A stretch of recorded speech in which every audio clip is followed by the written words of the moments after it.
विद्यालय शिक्षा विभाग हरियाणा एडुसेट प्रसारण में आपका स्वागत है। नमस्कार प्यारे बच्चों, आज मैं फिर से आपके साथ हूँ एक और मज़ेदार विषय पर बातचीत करने के लिए। आज हम परिवेश अध्ययन झरोखा पुस्तक कक्षा चौथी के पाठ 15 कहाँ से जल विषय पर बात करेंगे। चलिए बच्चों, अब इस चित्र को ध्यान से देखिए और बताइए कि इस चित्र में आपको क्या क्या दिखाई दे रहा है। इस चित्र में आपको बादल, चिड़िया, पहाड़, पेड़, नदी, ट्यूबवेल, कुआं, बांध, हैंडपंप आदि दिखाई दे रहे होंगे। प्यारे बच्चों, चित्र में मुख्य रूप से पानी दर्शाया गया है। पहाड़ों से नदी निकल रही है। ट्यूबवेल के जल से खेतों में पानी दिया जा रहा है। हैंडपंप और कुएं का जल भी चित्र में दिखाई दे रहा है और बांध का पानी भी है। नदी, हैंडपंप, बांध, ट्यूबवेल, कुआं आदि से हमें जल प्राप्त होता है, इसलिए इन्हें जल के स्रोत कहते हैं। आपने अपने आसपास के परिवेश में इनमें से कुछ जल स्रोत अवश्य देखे होंगे। तो प्यारे बच्चों, आज हम जल के विभिन्न स्रोतों के बारे में बात करेंगे। तो चलिए शुरू करते हैं। लेकिन पहले आप मुझे कुछ प्रश्नों के उत्तर दीजिए। आपने किन किन पक्षियों को कहाँ पानी पीते हुए देखा है? क्या कभी ऐसा भी हुआ है कि आपको बहुत ज्यादा प्यास लगी हो और पीने के लिए पानी ही ना मिला हो? क्या कभी घर में पानी के अभाव में आपके कुछ काम रह गए जो आप कर नहीं पाए हो? या फिर आपने कभी सोचा है कि यदि पृथ्वी पर कहीं पानी ही ना हो तो क्या होगा? अब आप सोच रहे होंगे कि मैडम ने हमसे ये सारे प्रश्न क्यों पूछे। आपके मन में इन सभी प्रश्नों के उत्तर जानने के लिए बड़ी जिज्ञासा हो रही होगी बच्चों। तो प्यारे बच्चों, आज इस वीडियो में हम पानी विषय पर चर्चा करेंगे। इस पाठ में चर्चा के विषय रहेंगे जल के प्राकृतिक एवं मानव निर्मित स्रोत, नदियों पर बांध बनाने की आवश्यकता, जल की वाष्पीकरण एवं संघनन क्रियाएं, बाढ़ को रोकने के उपाय, जल चक्र का महत्व। क्या आपको पता है कि पानी कहाँ से प्राप्त होता है? पानी हमें ट्यूबवेल, हैंडपंप, कुएं, नल, वर्षा, जोहड़ आदि से मिलता है मैडम जी। सही कहा प्यारे बच्चों, ये सभी जल के स्रोत हैं जहाँ से हमें पानी प्राप्त होता है। चलिए और जानते हैं कि हमें पानी कहाँ से प्राप्त होता है। अच्छा बताइए तो बच्चों, इस तस्वीर में आपको क्या दिखाई दे रहा है? ये समुंदर है बच्चों। जहाँ तक आपकी नजर जाती है वहां तक आपको समुंदर में पानी ही पानी दिखाई देता है और पृथ्वी पर पानी का सबसे बड़ा स्रोत ये समुंदर ही होता है बच्चों। समुंदर का पानी पीने योग्य नहीं होता क्योंकि वो खारा होता है। हमें ताजा जल तालाब और झील से मिलता है। हम ताजा और मीठा पानी ही प्रयोग करते हैं। नदियां भी मीठे जल का स्रोत है बच्चों।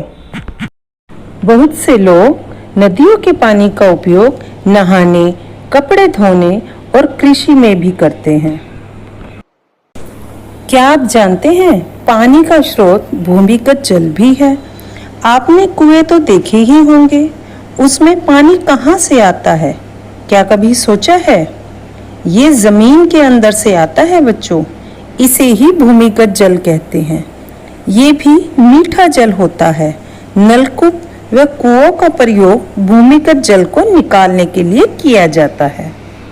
वर्षा का जल भी हमारे लिए उपयोगी है। ये ताज़ा पानी होता है। कई लोग इसे जमा करके कृषि व कपड़े धोने जैसे कार्यों के लिए प्रयोग करते हैं। वर्षा का जल भूमिगत जल के स्तर को बढ़ाने में भी सहायता करता है, परंतु धरती का बहुत सा जल खारा या नमकीन समुद्र का जल होता है जो हम उपयोग नहीं कर सकते। अतः हमें मीठे जल का प्रयोग बहुत सावधानी पूर्वक करना चाहिए। बहुत से देशों में लोगों को पीने के लिए भी पानी नहीं मिलता, इसलिए हमें पानी की बर्बादी नहीं करनी चाहिए। तो प्यारे बच्चों, जल के प्राकृतिक स्रोत हैं वर्षा, झील, झरना, नदी, समुद्र आदि, जबकि जल के मानव निर्मित स्रोत हैं तालाब, नहर, जोहड़, हैंडपंप, नल, ट्यूबवेल, कुआं आदि। बच्चों, क्या आप जानते हैं कि नदियों पर बांध क्यों बनाए जाते हैं? चलिए जानें। ये बांध का चित्र है बच्चों। वर्षा के दिनों में नदियों में प्राय पानी की मात्रा ज्यादा होने से बाढ़ का खतरा बढ़ जाता है। बांध बनाकर नदियों के पानी के बहाव को नियंत्रित करने से बाढ़ का खतरा कम हो जाता है। इकट्ठा किया गया पानी कई प्रकार से प्रयोग में लाया जाता है, जैसे जलाशय बनाकर मछली पालन करना, बिजली उत्पादन, सिंचाई करना आदि। बांध में जमा किए गए पानी से नहरें निकालकर जल की आपूर्ति की जाती है। चलिए और जानें। बच्चों, क्या कभी आपने पानी को भाप बनकर उड़ते हुए देखा है? या क्या आपने कभी सोचा है कि वर्षा कैसे होती है? चलिए इन सभी प्रश्नों के हल जानने की कोशिश करते हैं। बच्चों, आपने घर में देखा होगा कि गर्म चाय, दूध या पानी में से कुछ धुआं सा निकलता है। इस धुएं को भाप कहते हैं। अब इस चित्र को ध्यान से देखिए बच्चों। इस चित्र की सहायता से हम जल चक्र को समझने की कोशिश करते हैं। जिस प्रकार गर्म पतीले का पानी भाप बनकर उड़ जाता है, ठीक वैसे ही सूर्य की गर्मी से तालाबों, नदियों, समुद्रों आदि का पानी भी वाष्प बनकर उड़ जाता है। इस क्रिया को वाष्पीकरण कहते हैं। और जिस प्रकार पतीले के ढक्कन पर भाप ठंडा होने के कारण बूंदों में बदल जाती है, उसी तरह अधिक ऊंचाई पर ठंड होने के कारण वाष्प बनकर उड़ा हुआ पानी छोटी छोटी बूंदों में बदलकर बादल बन जाता है। इसे संघनन कहते हैं। यही छोटी छोटी बूंदें बड़ी होकर वर्षा के रूप में धरती पर गिरती हैं। बारिश का पानी नदी, नालों में बहकर समुद्र में चला जाता है और पुनः वाष्पित होता रहता है। इस प्रकार यह जल चक्र चलता रहता है। तो प्यारे बच्चों, क्या अब आपने जाना कि वाष्पीकरण क्या है? पानी का वाष्प में बदलना वाष्पीकरण कहलाता है और वाष्प का दोबारा पानी की बूंदों में बदलना संघनन कहलाता है। ये दोनों क्रियाएं मिलकर जल चक्र बनाती हैं। चलिए अब जल चक्र के महत्व के बारे में भी जान लेते हैं। प्यारे बच्चों, क्या आप जानते हैं जल चक्र पृथ्वी पर जल स्रोतों को स्वच्छ रखता है। जल चक्र के कारण ही वायुमंडल में मौजूद पानी का स्थानांतरण होता है और वर्षा के रूप में भूमंडल पर भूमिगत जल का स्तर भी बढ़ता रहता है। यह सब जल चक्र के कारण ही संभव है। इसलिए वायुमंडल में जल चक्र एक अत्यंत आवश्यक क्रिया है। प्यारे बच्चों, अब आप एक गतिविधि करेंगे। इस चित्र की तरह आप भी जल चक्र का चित्र अपनी कॉपी में बनाएंगे और अपनी अध्यापिका से चेक कराएंगे। अब बात करते हैं बाढ़ को रोकने के कुछ उपायों की। बाढ़ को रोकने के लिए नदियों के किनारे पर ऊंचे बांध बनाने चाहिए, अधिक से अधिक पेड़ लगाने चाहिए और वनों के कटाव पर प्रतिबंध लगाना चाहिए। इन सभी उपायों को अपनाकर हम बाढ़ के खतरे को रोक सकते हैं और नदियों के पानी का उपयोग सही कार्यों के लिए कर सकते हैं। अब बात करते हैं जल प्रदूषण की। जब बाहरी पदार्थ एवं वस्तुएं जल में मिलकर जल के वास्तविक गुणों को इस प्रकार बदल देते हैं कि वह मानव स्वास्थ्य के लिए नुकसानदेह हो जाए या उसकी उपयोगिता कम हो जाए तो इसे जल प्रदूषण कहते हैं बच्चों। विभिन्न प्रकार की अशुद्धियां मिलने से जल प्रदूषित होता है और प्रदूषित जल विभिन्न प्रकार की बीमारियों का कारण बनता है। अब जल प्रदूषण के कुछ कारणों के बारे में भी चर्चा कर लेते हैं। कारखानों के अवशिष्ट पदार्थों को नदियों, नहरों, तालाबों आदि किसी अन्य स्रोत में बहा दिया जाता है, जिससे जल में रहने वाले जीव जंतु व पौधों पर तो बुरा प्रभाव पड़ता ही है, साथ ही जल पीने योग्य नहीं रहता और प्रदूषित हो जाता है। मल मूत्र को आज नदियों व नहरों आदि में बहा दिया जाता है। यही मूत्र व मल हमारे जल स्रोतों को दूषित कर रहे हैं। गांव में लोगों के तालाबों, नहरों में नहाने, कपड़े धोने, पशुओं को नहलाने, बर्तन साफ करने आदि से भी ये जल स्रोत दूषित होते हैं बच्चों। इन तस्वीरों को ध्यान से देखो बच्चों। प्रतिदिन कितना सारा कचरा इन जल स्रोतों में बहाकर इन्हें दूषित किया जा रहा है। इसे रोकना बहुत जरूरी है। बच्चों, अब हम बात करेंगे दूषित जल के दुष्परिणामों की। प्यारे बच्चों, पेयजल के साथ साथ रोगवाहक बैक्टीरिया, वायरस, प्रोटोजोआ मानव शरीर में पहुंच जाते हैं और हैजा, टाइफाइड, पेचिश, पीलिया जैसे भयंकर रोग उत्पन्न हो जाते हैं, जिसके कारण मनुष्य के स्वास्थ्य पर बुरा प्रभाव पड़ता है। मनुष्य के शरीर में रोग प्रतिरोधक क्षमता समाप्त हो जाती है और कई बार इन भयंकर बीमारियों के कारण सही समय पर इलाज न मिलने से व्यक्ति की मृत्यु भी हो सकती है। इसलिए प्यारे बच्चों, हमें सदैव स्वच्छ, साफ और ताज़ा जल का ही सेवन करना चाहिए, ताकि जल से होने वाली विभिन्न प्रकार की बीमारियों से हम अपने शरीर का बचाव कर सकें। अब बात करते हैं जल प्रदूषण को रोकने के उपायों के बारे में। जल स्रोतों के पास गंदगी फैलाने, साबुन लगाकर नहाने तथा कपड़े धोने पर रोक लगे, ताकि पानी को गंदा होने से बचाया जा सके। पशुओं के नदियों, तालाबों आदि में नहलाने पर भी पाबंदी लगाई जाए, क्योंकि पशुओं के नदियों, तालाबों में नहाने से भी पानी प्रदूषित होता है। सभी प्रकार के अपशिष्टों तथा अशुद्धि युक्त बहाव को नदियों, तालाबों तथा अन्य जल स्रोतों में बहाने पर रोक लगाई जाए।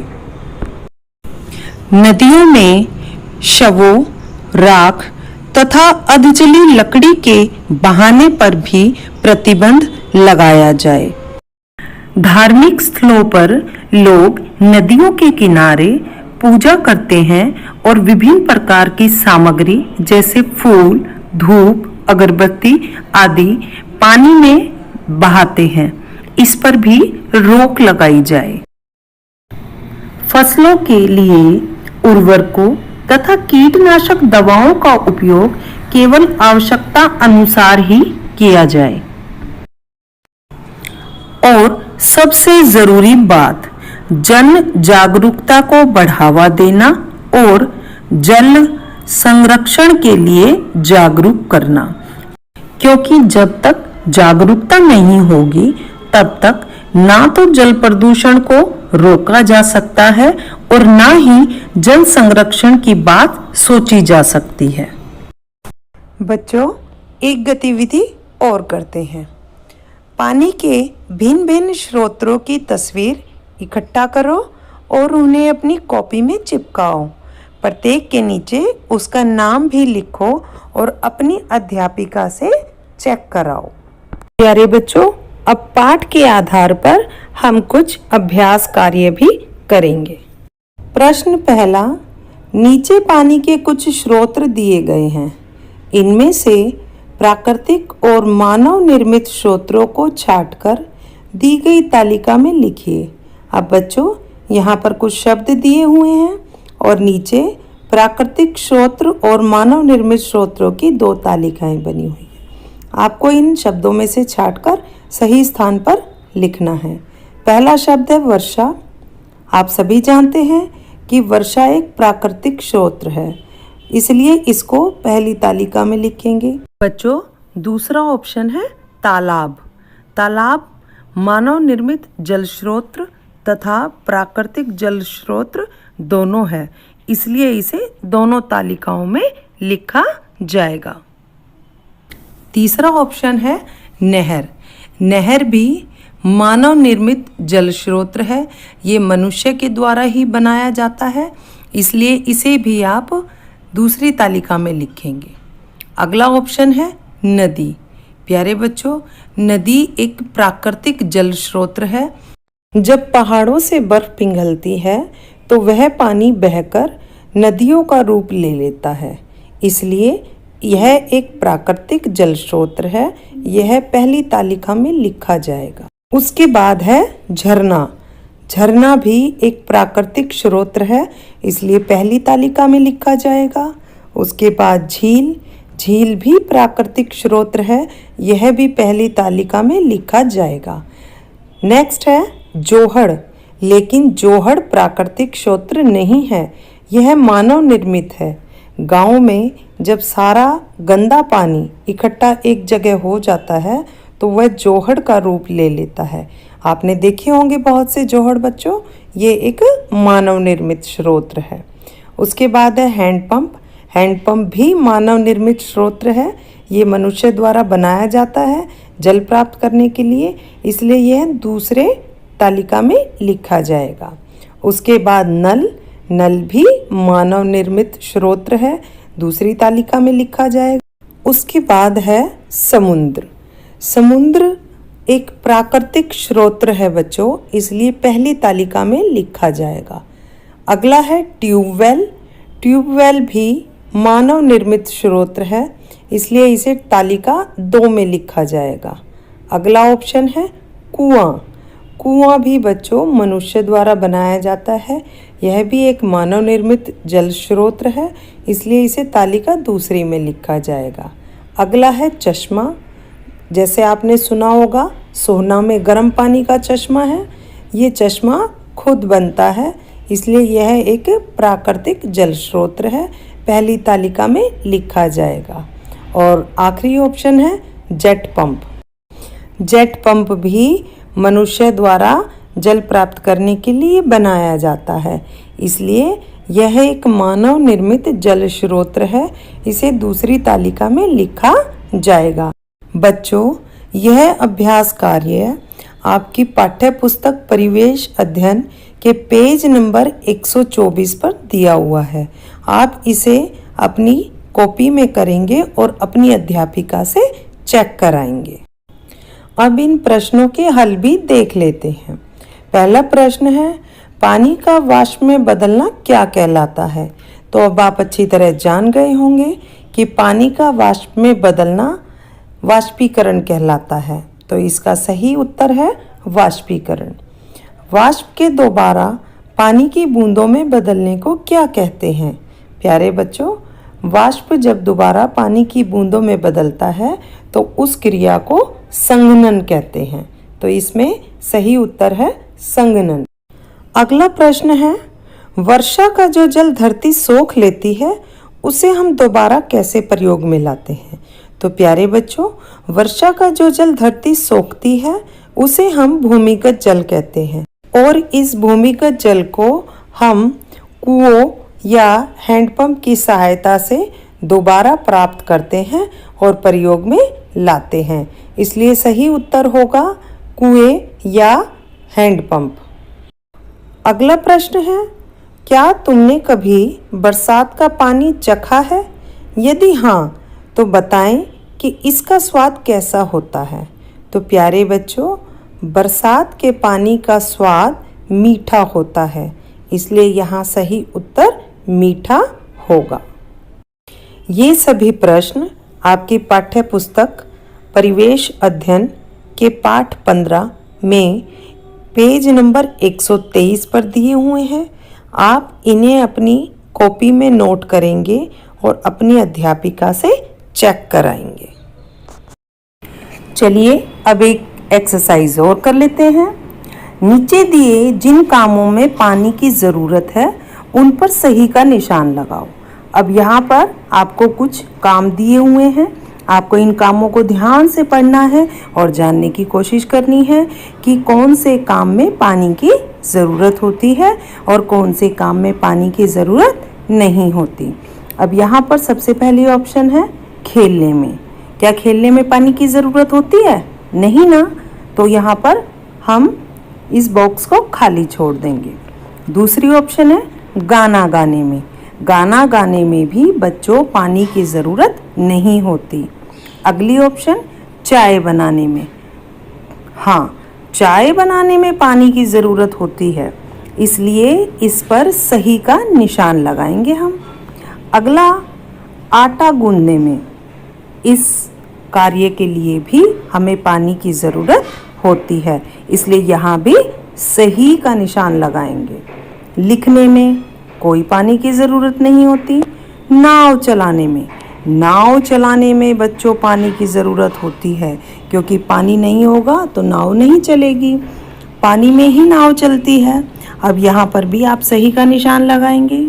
अगला है चित्र बनाने में। चित्र बनाने में भी कोई पानी की ज़रूरत नहीं होती। पौधों को उगाने में, पौधों को उगाने के लिए पानी की ज़रूरत ज़रूर होती है, इसलिए यहाँ सही का निशान लगाएंगे। और उसके बाद है पंखा चलाने में। इस ऑप्शन में, इस कार्य में किसी भी प्रकार के पानी की ज़रूरत नहीं होती, इसलिए हम इसको खाली छोड़ देंगे। तो प्यारे बच्चों, आपने जाना कि कौन कौन से कामों में पानी की ज़रूरत होती है और कौन कौन से कामों में पानी की ज़रूरत नहीं होती। अब इस अभ्यास कार्य को देखकर आप अपनी कॉपी में नोट कीजिए। अब इस पाठ के आधार पर हम क्विज के कुछ प्रश्न करने की कोशिश करेंगे बच्चों। और पहला प्रश्न है, निम्न में से पानी का मुख्य स्रोत कौन सा है? नदी, तालाब, वर्षा और झील। और इसका सही जवाब है वर्षा। भूमिगत जल के स्रोत हैं हैंडपंप, कुआं, उपरोक्त दोनों, इनमें से कोई नहीं। और इसका सही जवाब है उपरोक्त दोनों। दूषित जल पीने से निम्न में से कौन सा रोग नहीं होता? और विकल्प है हैजा, पेचिश, पीलिया, कोरोना। और इसका सही जवाब है कोरोना। प्रातःकाल घास व पेड़ पौधों पर दिखाई देने वाली पानी की बूंदों को क्या कहते हैं? ओस, बर्फ, ओले, इनमें से कोई नहीं। और इसका सही उत्तर है ओस। निम्न में से पानी की जरूरत होती है पीने के लिए, नहाने के लिए, बर्तन धोने के लिए, उपरोक्त सभी। और इसका सही जवाब है उपरोक्त सभी। पानी की बर्बादी रोकने के लिए निम्न में से क्या नहीं करना चाहिए?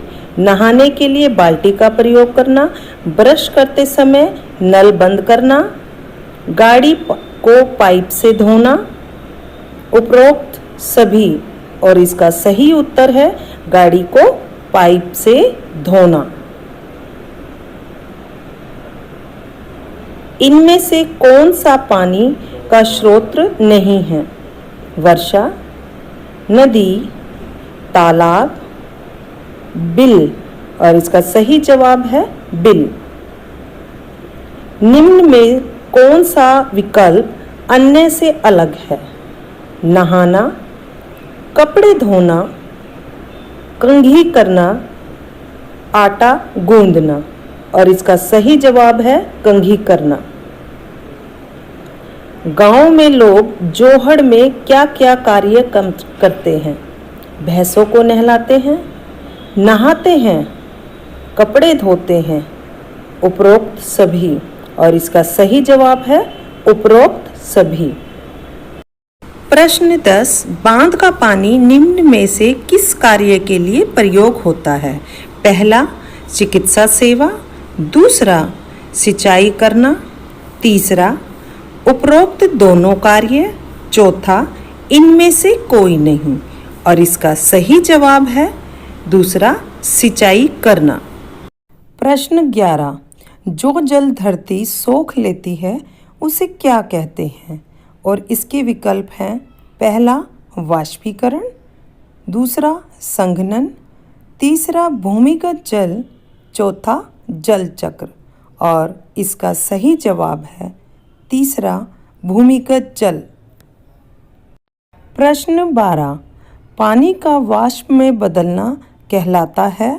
पहला वाष्पीकरण, दूसरा संघनन, तीसरा जल चक्र, चौथा भूमिगत जल। और इसका सही जवाब है पहला वाष्पीकरण।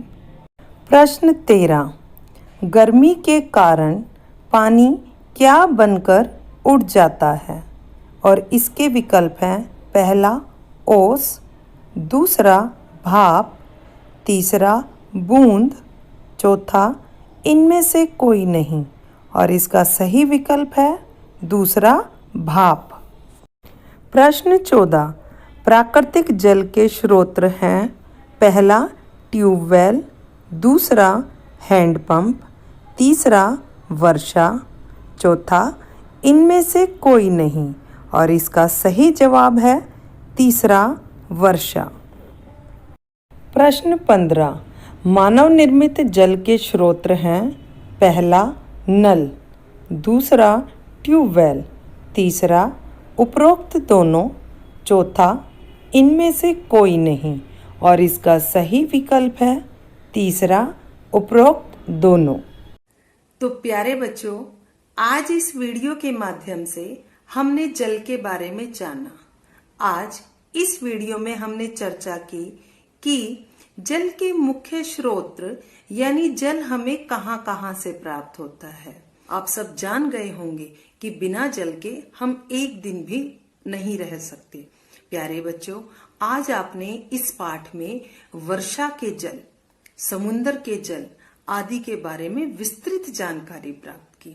साथ साथ आपने ये भी जाना कि जल प्रदूषण क्या होता है, ये कैसे होता है, जल प्रदूषण के क्या क्या दुष्प्रभाव हो सकते हैं और इस जल प्रदूषण को किस प्रकार रोका जा सकता है। इस पाठ में हमने कुछ अभ्यास कार्य भी किए और क्विज के कुछ प्रश्न भी हल किए। मैं उम्मीद करती हूँ कि अब आपको जल के बारे में विस्तृत जानकारी इस वीडियो के माध्यम से मिल गई होगी और अब आप जल के महत्व को समझते हुए अपने दिन प्रतिदिन के कार्यों में जल का उचित प्रकार से प्रयोग करेंगे और न सिर्फ खुद जल के व्यर्थ होने को रोकेंगे, बल्कि यदि आपके घर में, आपके आस पड़ोस में कोई ऐसा बंदा जो जल को व्यर्थ गवा रहा हो, तो आप उसे भी जल के महत्व को समझाते हुए रोकेंगे। तो आज की वीडियो में इतना ही। प्यारे बच्चों, अगली वीडियो में आपसे फिर मिलूंगी। तब तक के लिए बाय बाय।